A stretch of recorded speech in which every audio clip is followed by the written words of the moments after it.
Okay, so let's look at step 23 next. We need some more components. So we need the longer C9 parts, which you can see over here. We need the C10 part, which is this guy here. So that's this guy over here.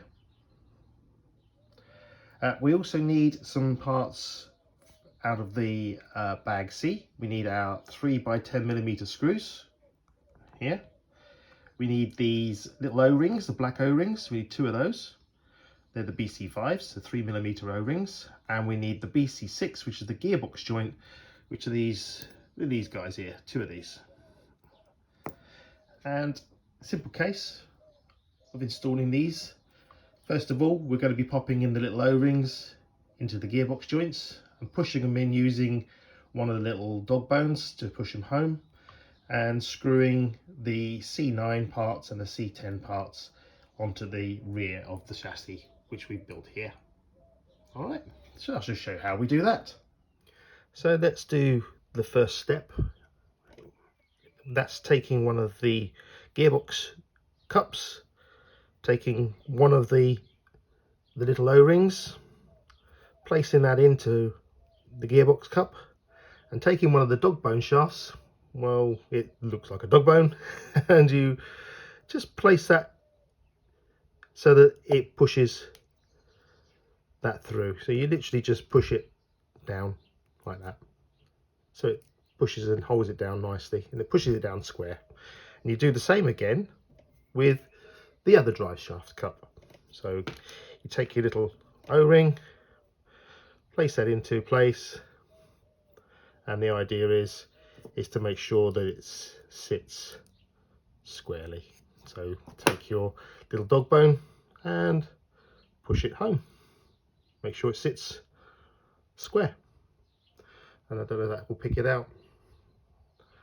Hopefully it does. So that's one part done, like that.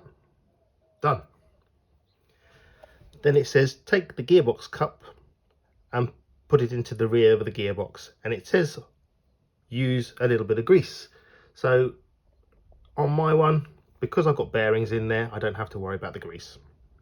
So you just push these home and you give them a little twist until they locate home. So you do one on one side like that, turn the gearbox around, and the same again on the other, and you just give it a little twist until it's in place.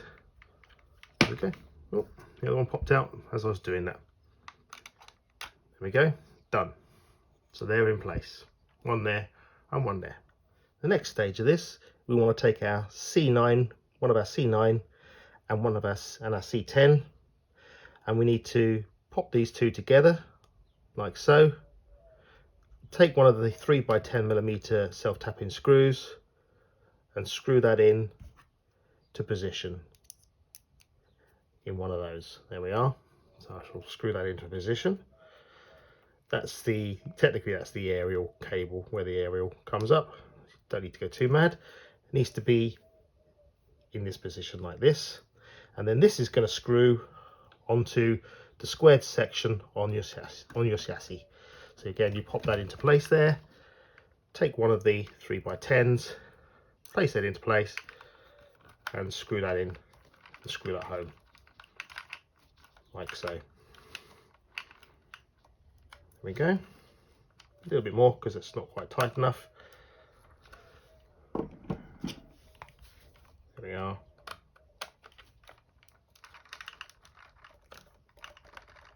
There we are.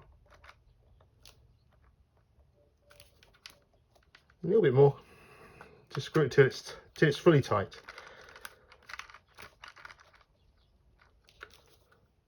There we go. It's better. Just a little nip.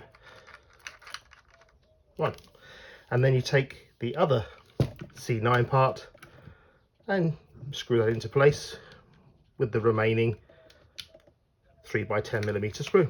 I'm just going to bring this round so you can see. There we are. There